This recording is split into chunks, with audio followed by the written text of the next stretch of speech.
ஒரு Sunday morning 5 எழுந்திரிச்சு fish market போய் கொஞ்சம் ஃபிஷ் எல்லாம் வாங்கிட்டு எடப்பாடி கிளம்பிட்டோம். சிஸ்டரும் பப்பியும் வந்து வரல, அவங்க வீட்டில் தான் இருந்தாங்க. நாங்கள்லாம் ஒரு 10:30 போல் எடப்பாடி ரீச் ஆகிட்டோம்.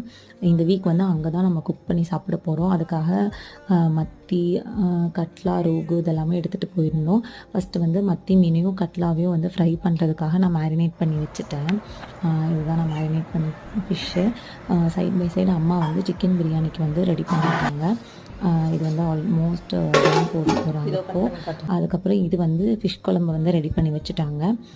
இன்றைக்கி வந்து எங்கள் வீட்டில் ஆஃப்டர்நூன் லஞ்ச் வந்து சிக்கன் பிரியாணி, அதுக்கப்புறம் ஃபிஷ் குழம்பு, white rice, fish fry, raita இதெல்லாம் தான் வந்து நாங்கள் சாப்பிட்டோம். ஸோ சாப்பிட்டு முடிச்சுட்டு கொஞ்ச நேரம் தூங்கி ரெஸ்ட் எடுத்துட்டு அதுக்கப்புறம் ஈவினிங் அகெயின் எழுந்திரிச்சு டீ எல்லாம் குடிச்சிட்டு ஒரு 8:30 போல் அகெயின் கிளம்பி கோயம்புத்தூர் போயிட்டோம். இப்படி தான் அந்த வீக் எங்களுக்கு போச்சு. So next